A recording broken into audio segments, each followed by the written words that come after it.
Last week, we talked about routines for the new school year, specifically that morning routine.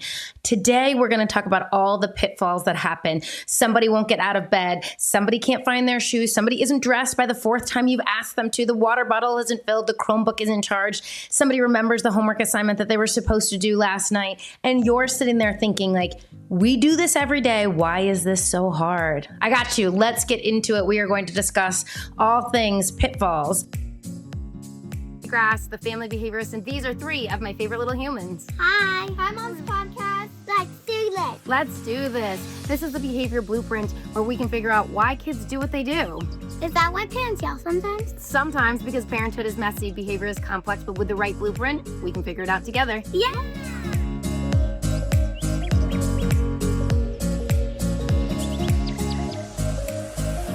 Okay, so the idea of like, let's get out the door sounds really simple, but really it's a pretty complex system with a lot of steps along the way. And so when we talk about what that looks like, we want to talk about the chain of events. So we have to wake up, use the bathroom, get dressed, make breakfast, brush your teeth, pack the bag, pack the lunch, pack the water bottle, get out the door before the bus comes, all of those sort of things. And I think sometimes as parents, we oversimplify that because we are so used to our routines and our structure. As I mentioned last week, this is something called chaining. And chaining is where one step leads into the next, leads into the next. And there's a lot of different ways to teach a chain. You can do it forwards, you can do it backwards. And we're going to get into all of those things. And we're going to get into figuring out where the actual breakdown is in our morning routine. I have a lot of common pitfalls that I have thought of, but if there are more that I did not think of, please leave them in the comments below and we will get into it. All right, so let's start with the first concept of like, is it can't or won't? So is this a skill deficit or a performance deficit? And there's a really easy way to tell, right? If your child on Saturday morning when grandpa's picking him up to go to the zoo can get totally dressed completely independently, no problems, like head to toe, hair brushed, ready to go, we know that the skill exists. And that is more likely a motivational or a performance deficit. If, however, your 5-year-old struggles to get the steps down of getting dressed independently every single day, regardless of the motivation, then we have to think about teaching. When we make this distinction, it's important because it changes our intervention. If we need to teach the 5-year-old how to get dressed, we want to take it back a step. We want to consider visuals. We want to consider a tighter routine. We want to remove as many barriers as possible to work on the actual skill. If, however, it's a performance deficit, we want to look at what the function of that is. What's the motivation? Do we need more reinforcement? Is this an environmental issue? So right now I'm going to use getting shoes on as the classic example because even my teenagers struggle with this one sometimes. My friend told me they went camping the other week and her son forgot shoes for the whole week camping. It's like, I guess he got in the car without shoes on. And then the funny thing is we went somewhere and he didn't have shoes on again. So this is a age-old classic example and we are going to use it throughout this episode. And we're going to also talk about some other common pitfalls. So putting your shoes on can come into a couple different categories. If your child knows how to put their shoes on, you've asked them and they're still sitting there and somehow they're still barefoot. Instead of being like, why aren't you listening? You might want to think, what is this behavior accomplishing? So I want to quickly review those 4 functions of behavior. If you take nothing away from my podcast other than this, let this be the thing. There are 4 functions when it comes to behavioral analysis, meaning every behavior falls into one of 4 categories. Now, this is particularly important because it alters our intervention. Those 4 categories are escape, attention, access to something tangible, or automatic or sensory. So let's say that the function is escape. We're going to play out all of these so you can see the difference. We have to get out the door to school and your child is refusing to put their shoes on. Well, maybe they want to escape going to school. If I don't put my shoes on, I can't go to school.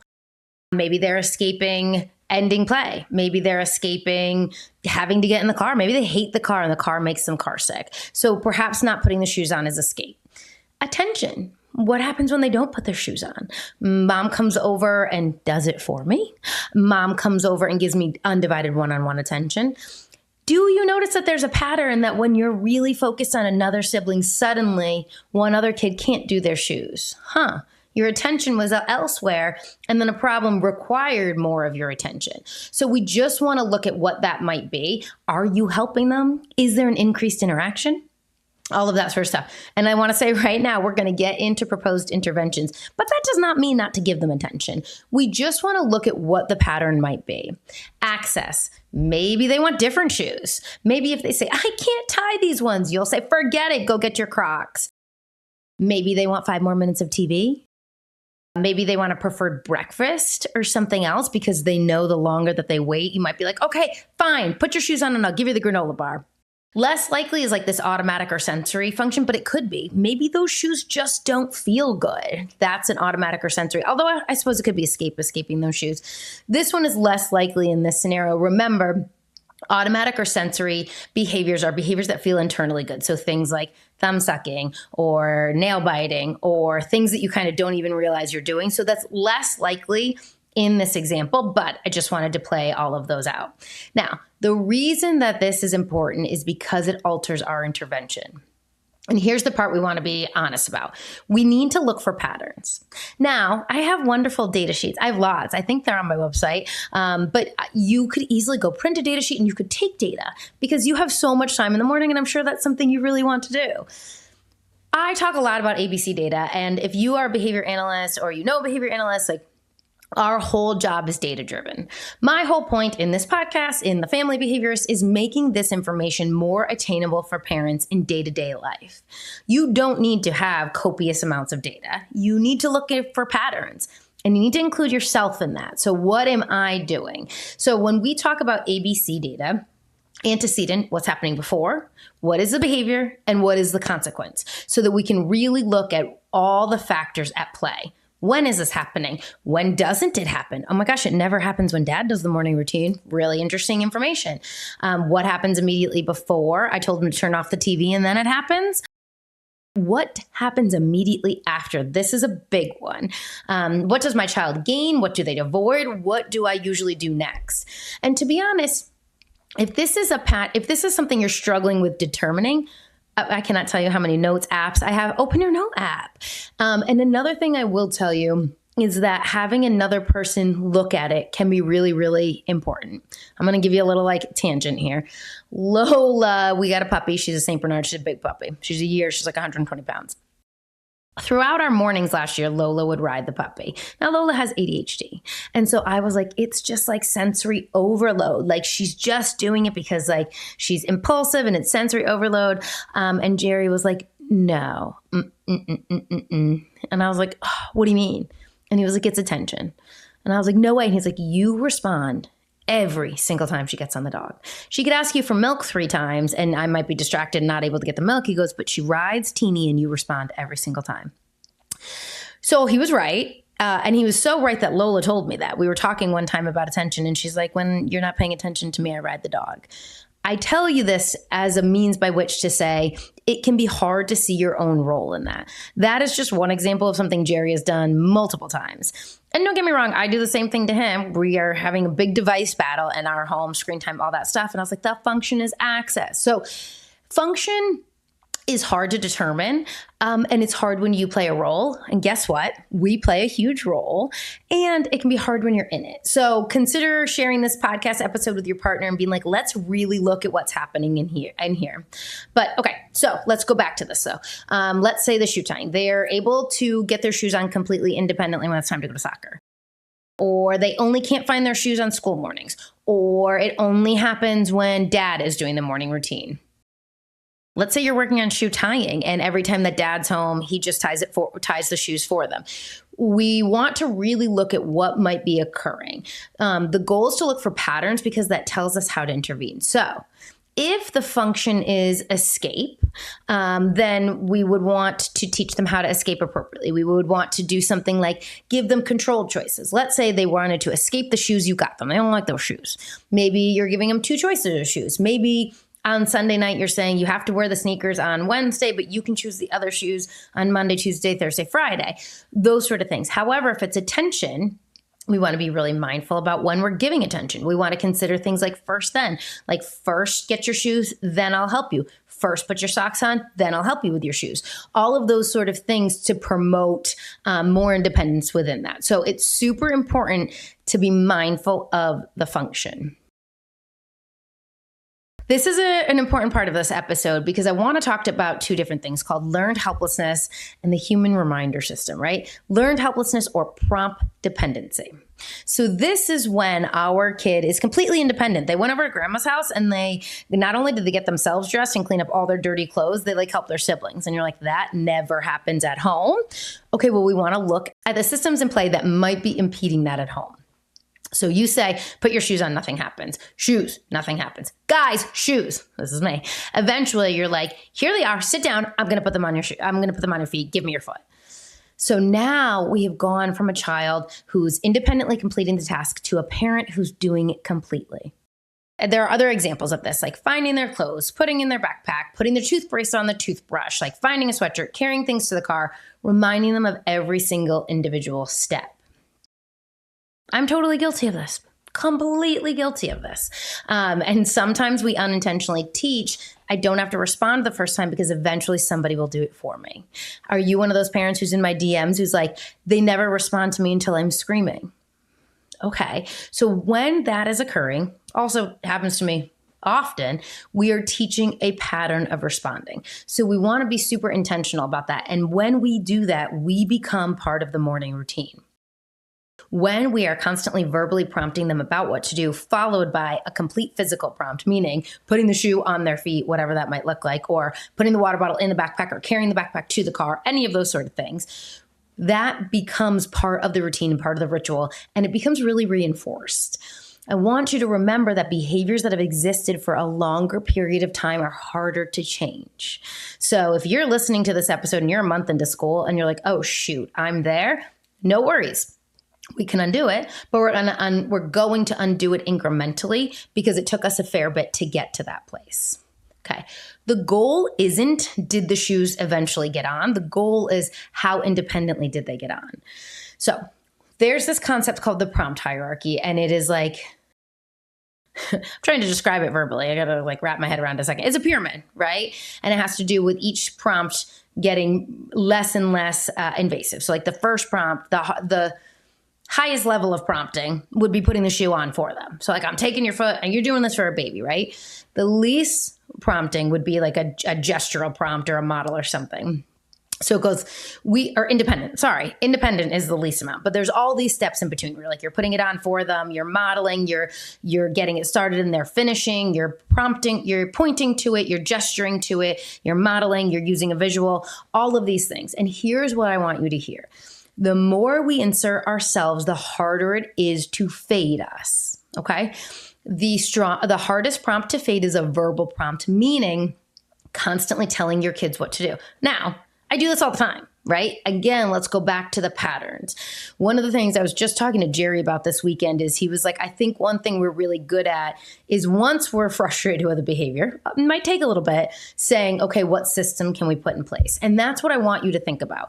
If you are listening to this episode a month into school and you're like, the shoes are driving me nuts, what system can we put in place for that? And if you're listening to this and you're like, the entire morning routine is nuts, okay. Where can we start? Where can we build independence? And where can we build up from? My recommendation would be to start at the beginning of your routine or the end of your routine and not the middle.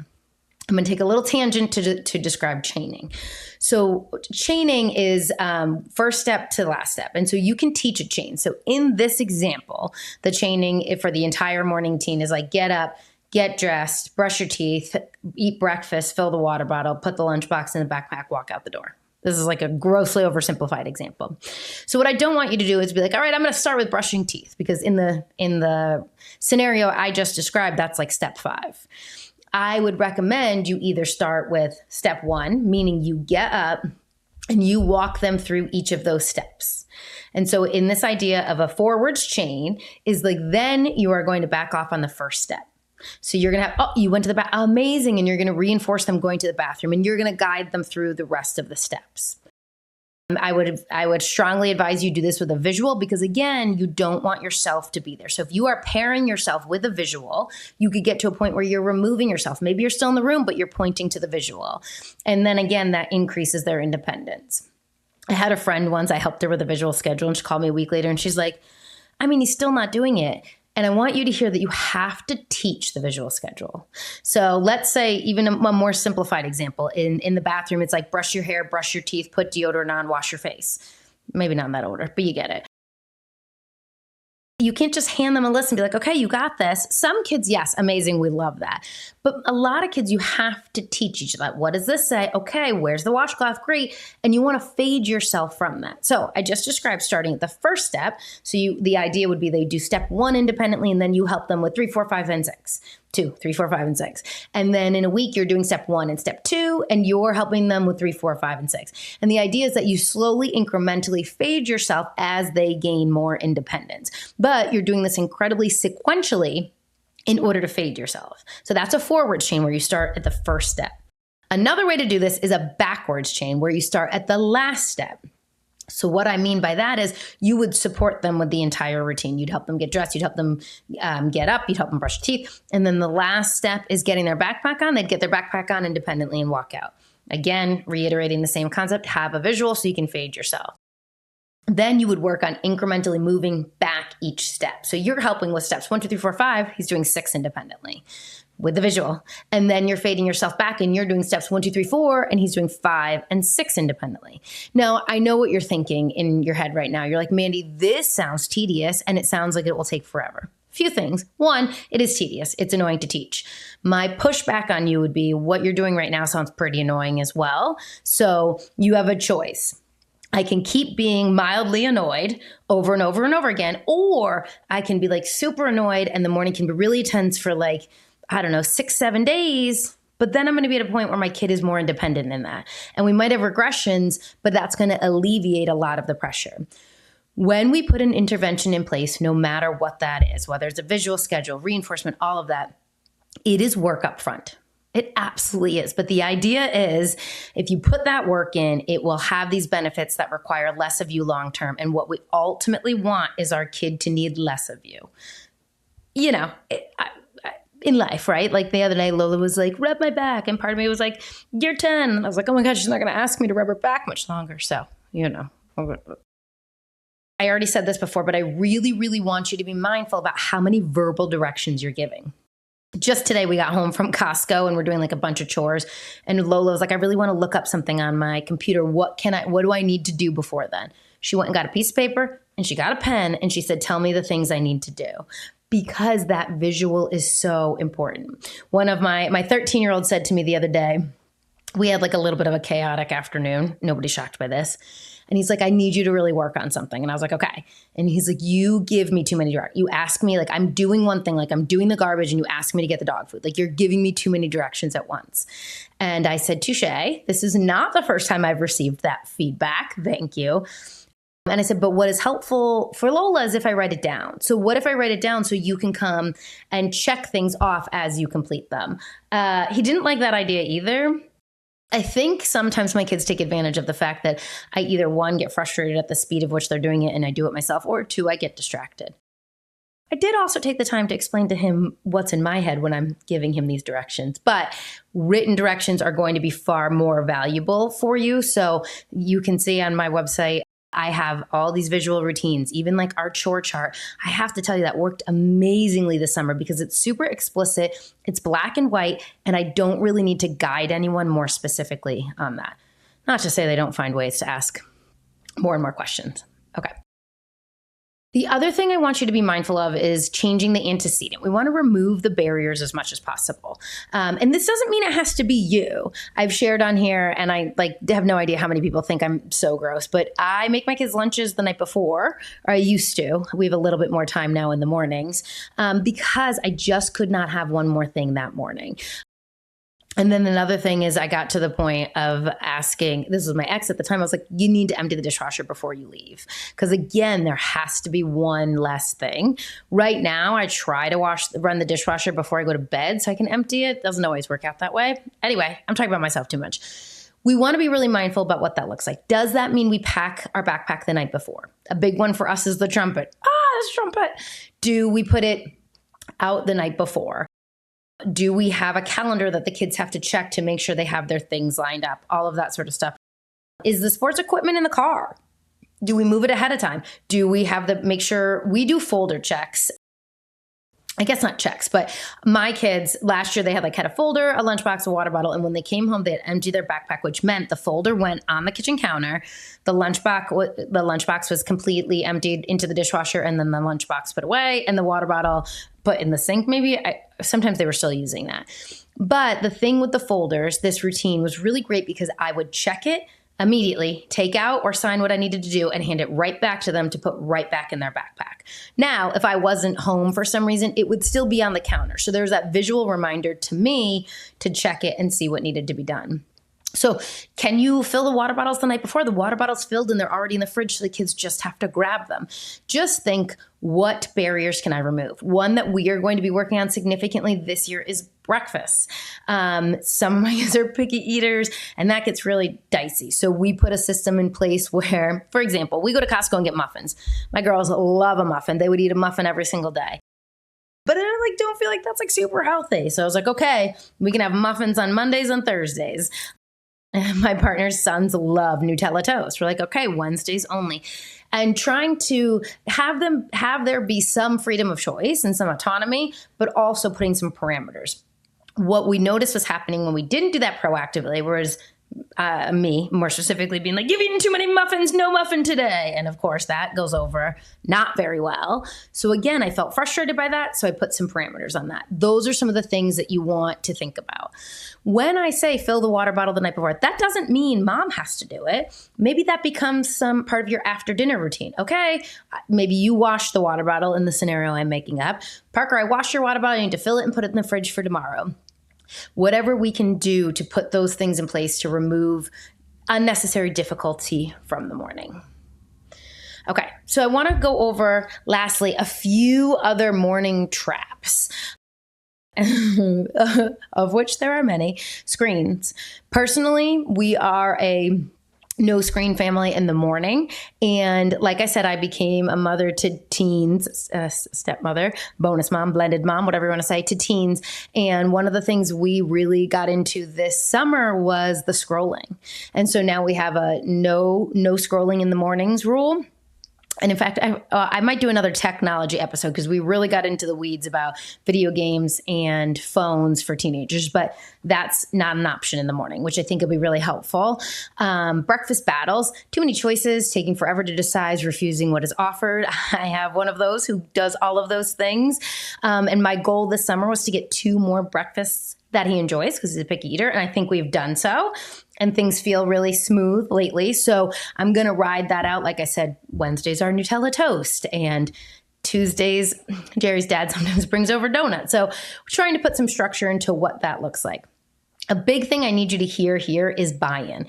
Even with the technology, Jerry sat down with the boys and was like, what do you think's realistic? Here's what I think's realistic. Same thing with the food. We talk about this all the time. And I'm like, okay, here's the thing. I know you love that. That doesn't feel super healthy to me. So, okay, you want mini muffins? How about and yogurt or whatever? And sometimes our choices can be arbitrary, which is a whole nother battle. Clothing. This is a hard one, like setting out the outfits the night before. This is not something my kids struggle with very much, except just one of them who tends to like a certain article of clothing and want to wear it all the time. And then we're in the battle of like, I haven't washed that. It's not an option. So that's a great example. What I said to her was like, if you really like those skirts, you can just tell me, Mom, I like these skirts. Can we get a few more? And in this case, sure, we can. And then we can have a rotation. But really talking about, we don't wear things multiple days in a row. We lay out our outfits ahead of time. I personally have a goal of getting much better about the laundry. I mentioned on last week's episode that a client of mine has each of her kids have a designated day, which would work out really well for me because there's 7 days in a week and 7 kids in our family. And so maybe if I mention it on this podcast enough, I will hold myself accountable for doing that, which honestly would be simple enough. But anyway, I digress. That can contribute to the morning issue. If I have one more morning of like, I have no more socks, I'm going to lose my mind. Sibling conflict. I think we talked about this too. We're starting to stagger times.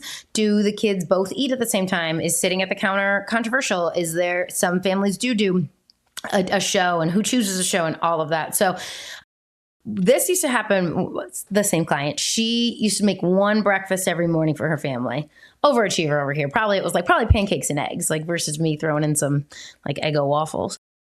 And so we were talking about it in a coaching session. She was like, maybe I don't need to do it that way. Maybe I can have 5 or 6 breakfasts that are quicker to get ready, whatever that might look like. So just don't be too rigid in your thought process and think what might make this more reinforcing. The next 2 are really, really big problems in my home: time blindness and getting distracted. This is for us where Alexa comes into play. We have these reminders as we go. We have these check-in points. It's 7:15. You should be at breakfast, all of those sort of things. And again, look for patterns. I'm sure I will record an episode in like November when I'm like, the wheels have fallen off. And I will come and revisit this episode and reset my expectations. And then the last one is a last minute crisis. I mean, not the last one. That's just one of the examples I'm giving. That one really is something I'm working on as the adult too, is just not reacting to that. So of course, like Parker's like, oh my God, I have to do my reading. I want to say like, you should have done that last night. Instead, you were outside playing, like whatever. Not helpful in the moment. Instead, being like, okay, what do we need to do to get this done? Or you might have to get the 0, or why don't you ask your teacher, can I read, an hour tonight to make up for it? Try not to solve your problems for your kids. In that scenario, I would role play with Parker talking to her teacher. And then I might email her teacher and say, hey, Parker needs to touch base with you about something, just to encourage that kind of independence. So those sort of things, but also coming back to that when we get home from school, being like, oof, that didn't feel good this morning. So here are the checks and balances. I think I mentioned this on a different episode, is we need to give our kids enough rope to try, right? And let's say Parker's like, I think we talked about this in reference to the morning showers, right? My kids want to shower in the mornings. I'm going to let them try. And if we're late 3 days in a row or everybody's feeling stressed, I'm going to say, okay, that's not an option. And here's the part I want you to hear: for a week, for 2 weeks, and then we'll try again. Don't just remove it. Give them an opportunity to practice it again. This is called contingency-shaped behavior. Just keep that in mind. Okay. Back to that litany of things I just read, we want to say, how do I stop this? What is the pattern? What is maintaining this? And listen, that's going to come after a brutal morning where you don't feel good, right? And you're like, oh, this didn't work. So don't worry about taking the steps back. The next part is, and I touched on this a little bit a moment ago, but is like buy-in and reinforcement. Let's say we set out these breakfast options and by October it doesn't feel good. I'm not of the belief that I'm like, Mondays this, Tuesdays this, Thursdays this. I'm going to say, okay, guys, this is getting too much, right? So what are our 3 choices on Mondays? What are our 3 choices on Tuesdays? It's going to be my responsibility to make sure we have those things, but I want their buy-in. Making kids part of the process will increase this significantly. So like with the muffins, I was like, okay, muffins every day feels like a lot. Should we do 1 day a week or 2 days a week? Obviously, they chose 2 days a week. So then talking about what that looks like. Another thing I feel strongly about is like, I'd really like you to have some protein when you're having a muffin. So like a yogurt as well, or a protein shake or whatever. So anyway, getting their buy-in, making them part of the process, asking them where they should start. Listen, this does not mean that it's not without frustration even when you get their buy-in, but it can be a really big help. Okay, are you a parent who's like, why haven't you gotten your shoes on? Like me, don't listen to my house every morning. Instead, we can switch gears and be like, wow, you did a great job getting dressed. I noticed you have your backpack. You already ate breakfast and cleaned up. That's amazing. That really helped. Next thing we need to focus on is shoes. So maybe it's a first then. Maybe it's you need to get your shoes on before breakfast because they're motivated to have breakfast. Maybe there needs to be an entire reward. Maybe it's like if you are able to put your shoes on, before the timer goes off, we earn a song in the car or whatever that looks like. Maybe it's a sticker system. If you come down fully dressed, especially with little kids, this can work really, really well. Make sure that your reinforcement is attainable. Make sure it's delivered frequently enough. And then we can sort of get longer and longer and build off there. We are using this to build fluency. And then once the routine is established, we fade to independence. All right, the last thing that I want to leave you with is like, you do not need to fix your entire morning in one day. I tell you this, guys, a lot of times I'll have parents who have ADHD and they're like, I'm going to do it all, and then you're burnt out by day 3. So don't do that.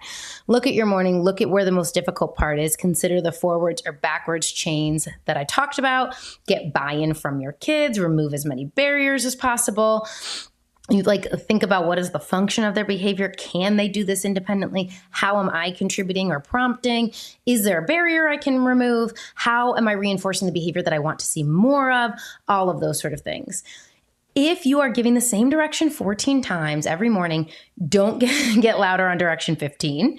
Get curious about why 1 through 14 aren't working. Because the goal isn't simply to get everybody in the car. Tomorrow morning, the goal is to build a routine that needs less and less of you.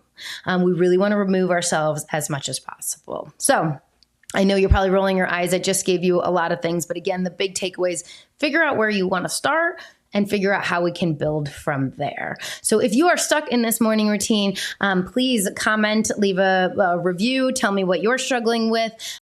I am ready for back to school. I'm ready for the chaos. And I will say, I've said this before, but doing these podcasts helps me, hold myself accountable, but also put these systems in place that I know what to do. A lot of times parents will tell me, what you're saying is not rocket scientist. Oh, you're going to be a genius here. Of course it's not. I know it's not. But sometimes we just need that reminder of where to start. So let this be your reminder. Send this to your husband or wife or partner or be like, okay, where are we going to start? What do you think we need to do? We just don't want to start our mornings feeling like we ran a marathon before we've even finished our cup of coffee. Those mornings do not feel good. Also know that those are going to happen. So look for those patterns, and when they emerge, see what we can adjust to make it feel better. Okay, that is it for today's episode. I'm going to be putting a question box on my Instagram. I'm going to do a Q&A episode. So any questions you have leading into the school year, we are getting very excited over here. About a week left until we are back at school. I'm excited for the routine to get back. The kids are excited. Pro tip, take them back to school shopping early, because now my daughter's like, I wish school was tomorrow, because she's so excited about her clothes. So anyway, if you could please share, rate, review, subscribe. That really means a lot for my small podcast and for it getting to other parents. But that's it for this week. Thank you guys so much. If this podcast has helped you even a little bit, leaving a review is one of the biggest ways that you can help me. It helps other parents find the show, and honestly, it helps me know what's landing for you. You can do it right now while you're listening. I would really appreciate it. For information on topics like this and many more, come back to this podcast, The Behavior Blueprint Weekly, and you can always check out my content on Instagram and TikTok at The Family Behaviorist. Thanks so much.